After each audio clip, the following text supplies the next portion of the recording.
Dios bendiga a su iglesia. Bendiciones, amados hermanos. Es un gozo para mí y un privilegio estar acá en la iglesia de Cristo en Jinotepe Centro.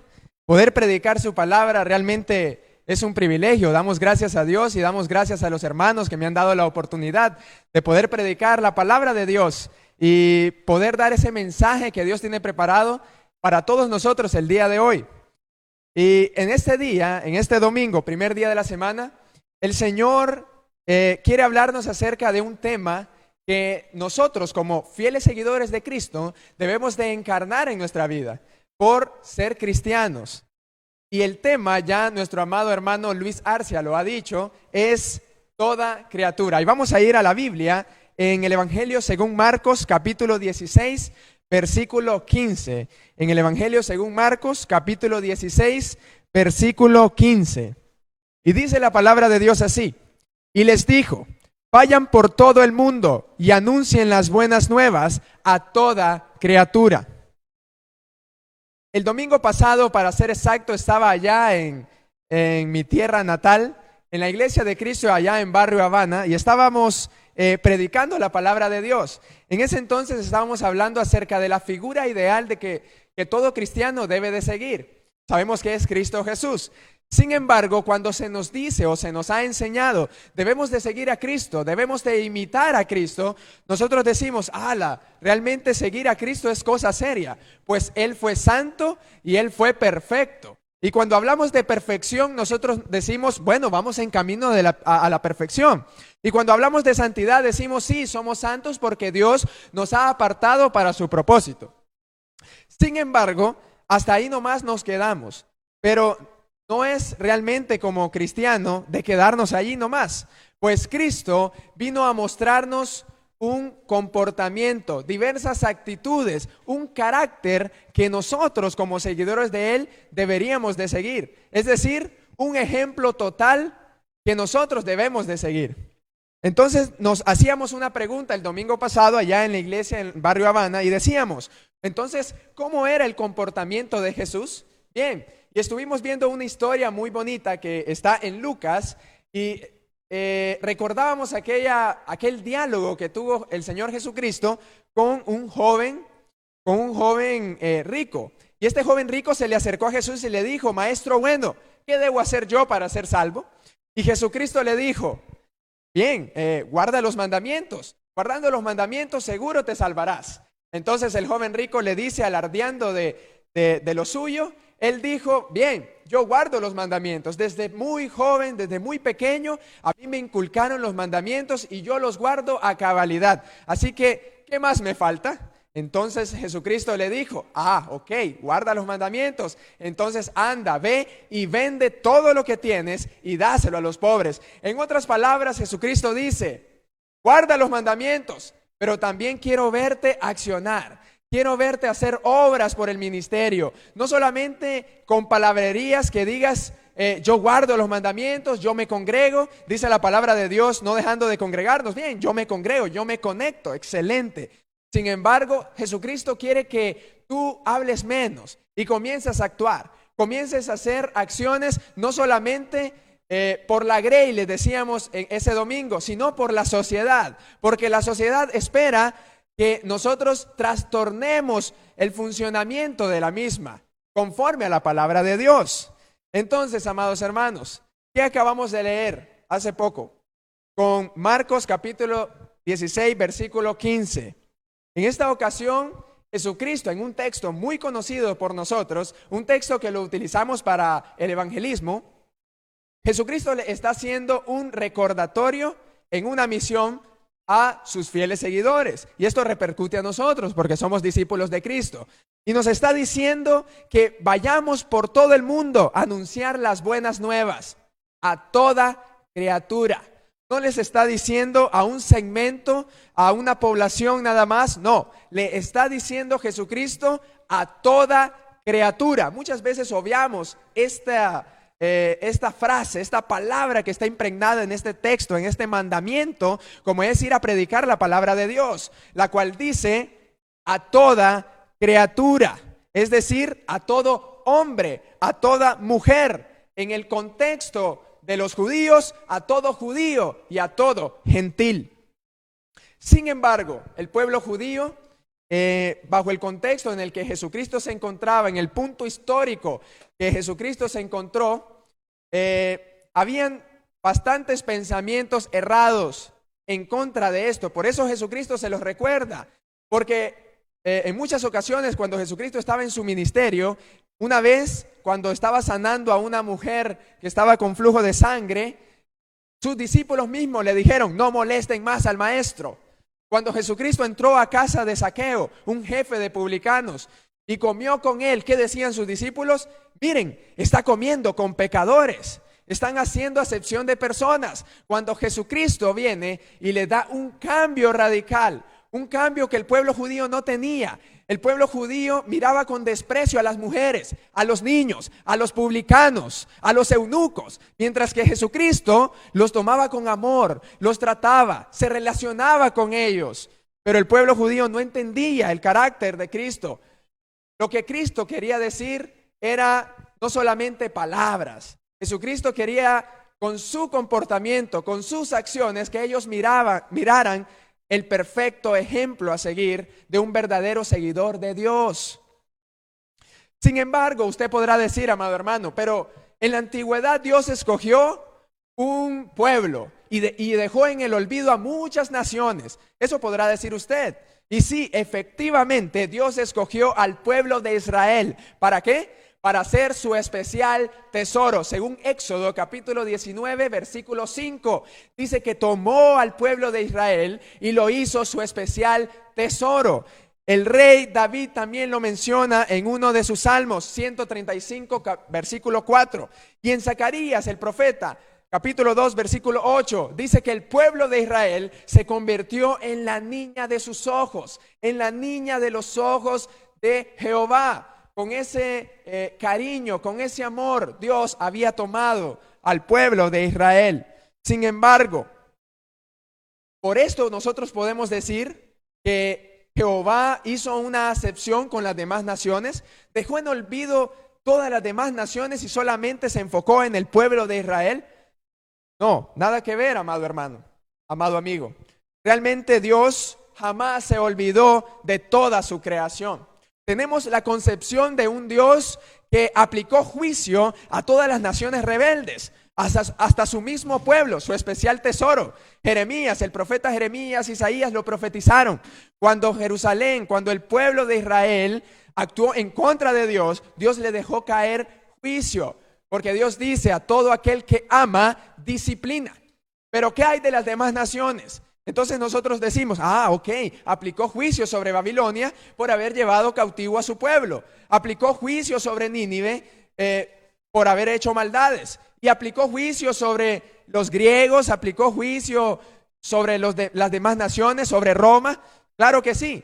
Pero se nos olvida de aquel Dios misericordioso que perdonó la vida del rey Nabucodonosor cuando él se humilló y reconoció quién era el rey de reyes, quién era el señor de señores.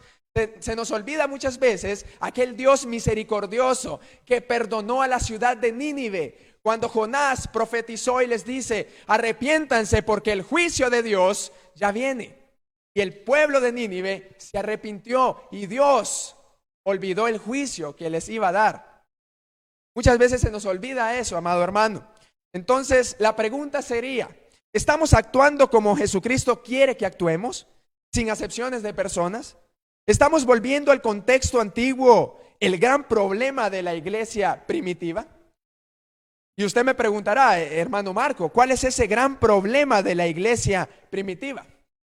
Bien, hermanos, antes de eso me gustaría mencionar que para el pueblo judío, imagínense, Jesucristo llegando en un punto de la historia para cambiar a la sociedad, para cambiar su mente. Él se acerca a las mujeres, no eran bien vistas por el pueblo judío. A los niños eran poca cosa para el pueblo judío. Para los jefes publicanos, para los eunucos y demás pobres de la sociedad eran mal vistos por los judíos. Mientras que Jesús no le importó lo que la sociedad dijera, lo que el estatus social describiera de la persona. No le importó eso a Jesucristo y se acercó a estas personas. Y cuán grande fue el choque de estos judíos, de estos seguidores de Jehová, cuando miraron ese comportamiento en Jesucristo? El gran maestro juntándose con gente poca cosa, según ellos. Ahora imaginémonos, amados hermanos, que el nuevo pacto que Jesucristo vino a traer, cuán grande era el choque para aquellos judíos, que los gentiles, aquellos paganos que tenían ídolos, que hacían barbaridades, ellos iban a ser parte del nuevo pacto. Ahora ellos iban a tener comunión con los judíos, iban a partir el pan con ellos, iban a adorar a Dios con ellos. Era un gran choque realmente. Y ellos comenzaron a molestarse, a estar inconforme, y esto lo vemos evidentemente en la mayoría de las cartas del Nuevo Testamento, y específicamente en las cartas del apóstol Pablo. El apóstol Pablo, apóstol para con los gentiles, lo declara en el capítulo 1 a los Gálatas. Este apóstol Pablo acusa en repetidas ocasiones a los judíos de jactarse por haber sido un día el especial tesoro de Dios, y el de excluir a los gentiles a este pacto que Jesucristo había traído en la historia de la humanidad. Sin embargo, amados hermanos, este problema no se enfoca meramente ni nace en la iglesia primitiva. Este problema viene de la mente de algunos personajes del Antiguo Testamento. Y usted me dirá, ¿cómo es eso, amado hermano? ¿Dónde puedo encontrar yo eso? Para ello, vamos a leer una historia muy conocida por todos nosotros. Vamos a leer en el libro de Jonás. Jonás capítulo 3 y capítulo 4. Ya conocemos la historia de que Jonás desobedeció, Dios lo mandó a Nínive, pero él desobedeció y se dirigió a Tarsis.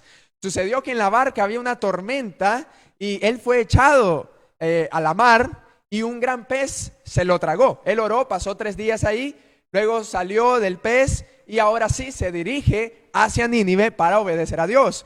Y esto es lo que continúa. La palabra del Señor vino por segunda vez a Jonás. Anda, ve a la gran ciudad de Nínive y proclámale el mensaje que te voy a dar. Jonás se fue hacia Nínive conforme al mandato del Señor. Ahora bien, Nínive era una ciudad grande y de mucha importancia. Jonás se fue internando en la ciudad y la recorrió todo un día mientras proclamaba: dentro de 40 días Nínive será destruida. Y los de Nínive le creyeron a Dios, proclamaron ayuno y desde el mayor hasta el menor se vistieron de luto en señal de arrepentimiento. Cuando el rey de Nínive se enteró del mensaje, se levantó de su trono, se quitó su manto real, hizo duelo y se cubrió de ceniza. Luego mandó que se pregonara en Nínive, por decreto del rey y de su corte: ninguna persona o animal, ni ganado lanar o vacuno, probará alimento alguno, ni tampoco pastará ni beberá agua. Al contrario, el rey ordena que toda persona, junto con sus animales, haga duelo y clame a Dios con todas sus fuerzas.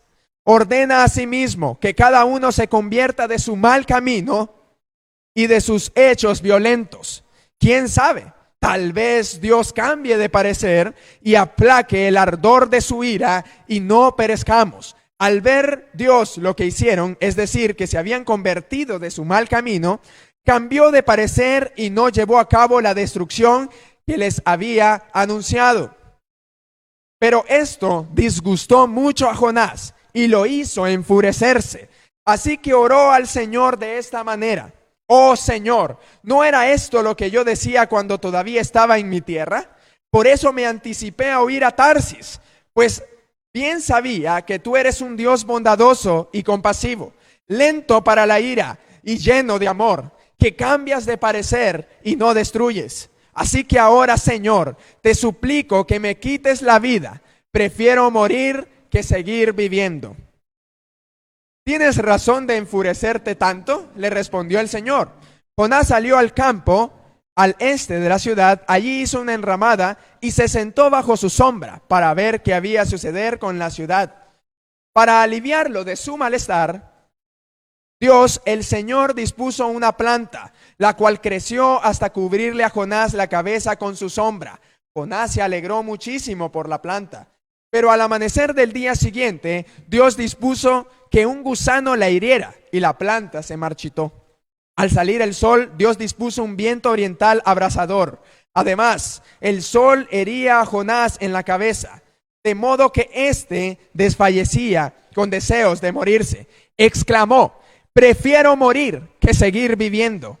Pero Dios le dijo a Jonás: ¿tienes razón en enojarte tanto por la planta? Claro que la tengo. Le respondió: me muero de rabia. El Señor le dijo: tú te compadeces de una planta que sin ningún esfuerzo de tu parte creció en una noche y en la otra padeció. Y de Nínive, una gran ciudad donde hay más de 120,000 personas que no distinguen su derecha de su izquierda y tanto ganado, ¿no habría yo de compadecerme? Palabra de Dios. ¿Qué podemos apreciar en esta maravillosa historia, amado hermano? Dios le dice a Jonás: ve a Nínive, que ellos se arrepientan. Jonás va y Nínive obedece al llamado de Dios y se arrepienten. Hasta el rey proclamó un decreto y todos se arrepintieron, hicieron ayuno. Sin embargo, la decisión de Dios de perdonar Nínive y no dejarle caer el juicio molestó mucho a Jonás. Pero ¿cuál es el punto del enojo de Jonás que podemos apreciar acá, amados hermanos? Podemos apreciar que Jonás está molesto porque se da cuenta que la misericordia y la gracia de Dios no solamente es para el pueblo judío, para el pueblo de Israel, sino para todas las naciones. Jonás creía de que el juicio de Dios era para todas las naciones, pero la misericordia solo para Israel. Pero se ha equivocado. Dios no hace acepción de personas. Dios no excluye a personas. Dios es el mismo ayer, hoy y siempre lo será. Dios siempre va a mostrar su misericordia. Quien quiera que seas, si tú lo buscas, tú te arrepientes de tus males, Dios te va a perdonar. Y esto era lo que no entendía Jonás, que la misericordia de Dios abarca más allá de un solo pueblo, abarca toda la creación. Sin embargo, amados hermanos, entonces, este problema se hace evidente en la iglesia del primer siglo. Como dijimos, Pablo menciona en repetidas ocasiones este problema. Y dice en Romanos, vamos a leer la carta de Romanos, capítulo 3, versículo 29. Romanos, capítulo 3, versículo 29. Dice así: ¿es acaso Dios solo Dios de los judíos? ¿No lo es también de los gentiles? Sí, también es Dios de los gentiles. Podemos ver al apóstol Pablo diciéndole a los romanos: hey, escuchen, Dios no es solo de los judíos. No, nunca ha sido así. Dios es Dios de toda su creación y también de los gentiles. Así que dejen de jactarse por las obras de la ley, dejen de decir de que ustedes tienen mayor mérito porque una vez fueron el pueblo especial de Dios, pero ahora ya no. Ahora el pueblo especial de Dios es la nueva familia de Dios, la iglesia de Cristo. Esto es lo que le está diciendo el apóstol Pablo, el Espíritu Santo inspirando al apóstol Pablo para que pueda reprenderlos de esta manera. También en Gálatas 5:6, el apóstol Pablo escribe ahora a los Gálatas de una manera muy contundente acerca de este problema. Y quiero, amados hermanos, que lo estemos leyendo. Capítulo 5, versículo 6 de la carta a los Gálatas. Capítulo 5, versículo 6 a los Gálatas. Dice así la palabra de Dios: en Cristo Jesús de nada vale estar o no estar circuncidados. Lo que vale es la fe que actúa mediante el amor. ¿Qué les está diciendo aquí el apóstol Pablo?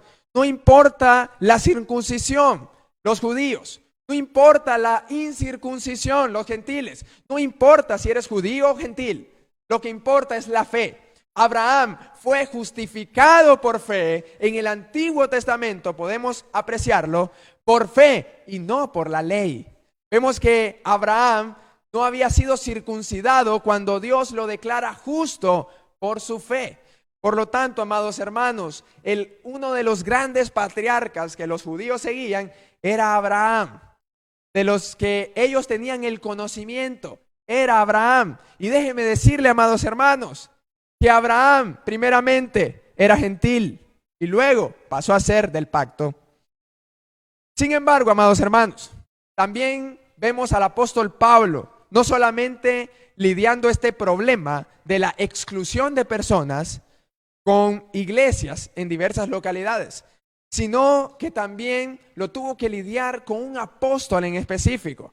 Y estamos hablando entonces del apóstol Pedro. Vamos a estar leyendo en Gálatas capítulo 2 versículo 11. Gálatas capítulo 2 versículo 11. Dice la palabra de Dios: Pues bien, cuando Pedro fue a Antioquía, le eché en cara su comportamiento condenable. Antes que llegaran algunos de parte de Jacobo, Pedro solía comer con los gentiles. Pero cuando aquellos llegaron, comenzó a retraerse y a separarse de los gentiles, por temor a los partidarios de la circuncisión. Estos son los judíos. Entonces, los demás judíos se unieron a Pedro en su hipocresía, y hasta el mismo Bernabé se dejó arrastrar por esa conducta hipócrita. Cuando vi que no actuaban rectamente, como corresponde a la integridad del evangelio, le dije a Pedro delante de todos: si tú, que eres judío, vives como si no lo fueras, ¿por qué obligas a los gentiles a practicar al judaísmo? ¿Qué podemos apreciar acá entonces, amados hermanos? Vemos a un apóstol Pedro comiendo con los gentiles tranquilamente, relacionándose con ellos, intercambiando palabras, pero apenas vienen otros judíos, dice la historia, dice Gálatas, de que Pedro se apartaba de ellos y comenzaba entonces a relacionarse solamente con los judíos. ¿Y qué pasaba con los gentiles entonces? Se olvidó de ellos, amados hermanos. Pedro evidentemente está haciendo una acepción de personas. Por temor a los judíos, está condenando el comportamiento de los gentiles sin decirlo. Esto entonces molestó demasiado al apóstol Pablo. Y en otras palabras, ¿qué le está diciendo el apóstol Pablo a Pedro? Recuerda, aquel maestro al que tú sigues, el que te sacó de ser un simple pescador, ahora tú lo estás olvidando. Aquel que te encomendó predicar la palabra a toda criatura, hoy lo estás olvidando. Estás haciendo a un lado aquellos que ahora son parte del nuevo pacto de Dios. Los estás olvidando y solamente estás actuando hipócritamente. Eso no es un actuar, no es el verdadero actuar de un seguidor de Cristo. Pablo entonces condena esta actitud. Entonces, amados hermanos, ¿cómo actúa la iglesia de Cristo en nuestro siglo? En nuestro siglo XXI, ¿cómo estamos actuando? A veces nosotros tenemos pensamientos como decir, ¿por qué el hermano está siendo prosperado? ¿Por qué Dios prospera al hermano que solamente está en la iglesia los domingos y parte del tiempo de los miércoles, y yo que estoy a tiempo completo no me aumenta el salario, no tengo el carro del año, no tengo a mi hijo estudiando en un colegio público y él lo tiene en un privado, y estamos quejándonos y reprochándole a Dios de esa manera? Y nosotros queremos condicionar y hacer la elección por Dios, sin saber nosotros los pensamientos de Dios, y queremos conocerlos. Y a veces olvidamos que el único que conoce los pensamientos de Dios es Dios mismo. Lo dice el apóstol Pablo, diciendo, ¿quién más va a conocer a Dios? Sino más el mismo Dios, que conoce hasta los más íntimos secretos de Dios mismo. Pero nosotros queremos que Dios aparte a aquel hermano y solo nos mire a nosotros, y actuamos de modo egoísta. Pero ¿qué hay, amados hermanos, de aquellos que no tienen a Cristo? Aquellos que están en la calle, aquel drogadicto de la esquina, aquella vecina invivible de nuestro barrio. ¿Qué hay de ellos que necesitan a Cristo? Y nosotros estamos negándole el escuchar la palabra de Dios. Se nos olvida que una vez Dios utilizó a una prostituta para una misión. Se nos olvida que Dios utilizó a la prostituta Rahab, Josué capítulo 2, para una misión, y la misión era conquistar Jericó. Se nos olvida que los espías entraron en casa de esta prostituta y esta prostituta les ofreció un informe misionero para que ellos pudieran saber, para que fuera del conocimiento de ellos que la ciudad de Jericó temía a Dios y ya lo conocía. Y entonces la prostituta Rahab le dice: es hora de que ustedes entren a esta ciudad y conquisten la ciudad, porque el Dios que ustedes profesan, todos aquí le tememos. Entonces Dios, amados hermanos, tomó esta mujer para una misión.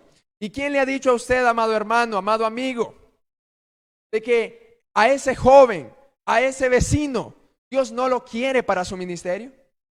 Dios quiere a todo hombre y mujer para su obra. Él quiere que todos sean salvos, dice la carta de Pedro, que todos procedan al arrepentimiento. Sin embargo, nosotros estamos actuando como quienes eligen, quienes deberían de ser y quienes no. Un amigo mío un día dijo: procuramos ser la iglesia que fue en el primer siglo, pero ¿por qué no ser la mejor iglesia del siglo XXI? Muchas veces estamos enfrascados y diciendo: ¿por qué motivo no somos como la iglesia primitiva? Y recurrimos a Hechos 2 y vemos que en Hechos aparece la iglesia de Cristo en el primer siglo compartiendo sus bienes, vendiendo sus casas, despojándose de todo y dándoselos a los pobres.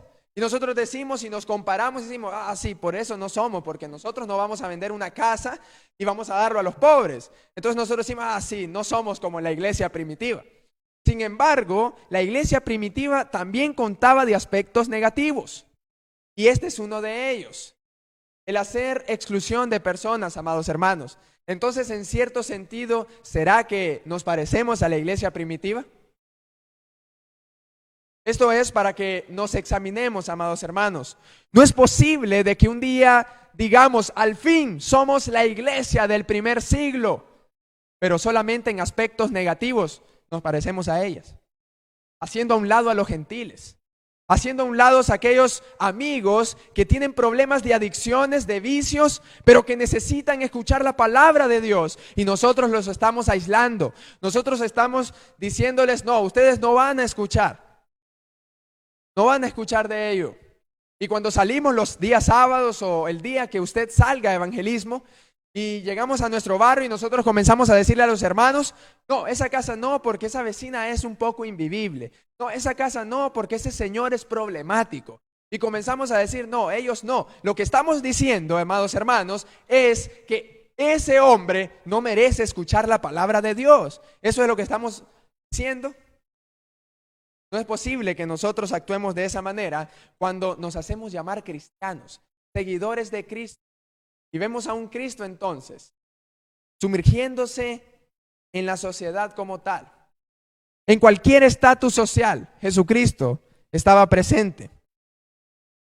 Amados hermanos, el hecho que usted tenga un tono de piel diferente al mío, que usted sea rico y yo sea pobre, que usted tenga muchas posesiones, que usted hable otro idioma y no hable el mío, eso no es una barrera para que usted y yo podamos tener comunión con Dios. Eso no es una barrera para que nosotros podamos predicarle el evangelio a esa persona que lo necesita. Dice Santiago capítulo 2 versículo 1 que nuestra fe debe ser sin acepción de persona. No es posible venir a la iglesia, profesar nuestra fe, decir: alabado sea Dios, pero no le hablamos al hermano que tenemos al lado de nosotros. Estamos en el trabajo y decimos: ese compañero de trabajo no nos cae bien. Entonces no le hablamos de la palabra de Dios. No podemos estar diciendo: nosotros tenemos fe en Dios, nosotros amamos a Dios, si no amamos al prójimo. En Cristo Jesús, amados hermanos, tenemos una identidad renovada, una identidad única, y esta es espiritual, que nos unifica a todos y nos hace ser un solo pueblo. nuestro pueblo, el pueblo de Dios, la iglesia de Cristo. ¿Quién le dijo a usted, amado hermano, que en el reino de Dios hay grupitos especiales? Vamos a estar leyendo el último texto de esta preciosa mañana. Y vamos a estar leyendo Gálatas capítulo 3, versículo 28. Gálatas capítulo 3, versículo 28. Y quiero que, amado hermano, amigo que nos escucha a través de Facebook Live, quiero que guarde esta palabra de Dios en su corazón y la lleve en todo lugar, a donde usted vaya, tenga presente este texto.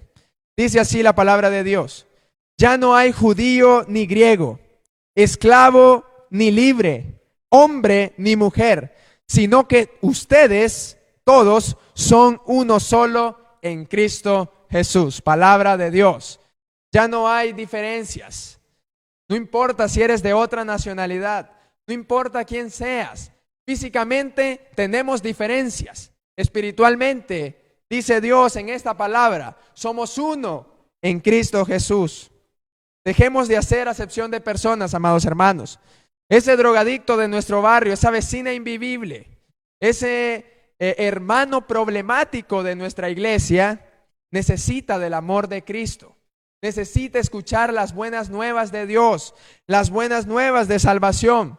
No los condenemos, tampoco los hagamos a un lado. No hagamos eso, porque Dios ya hizo la elección. No nos compete a nosotros hacer la elección. La elección es de Dios y Cristo vino acá para decirnos cuál es su elección. Y su elección, amado hermano, déjeme decirle que es a toda criatura. Que Dios bendiga su palabra.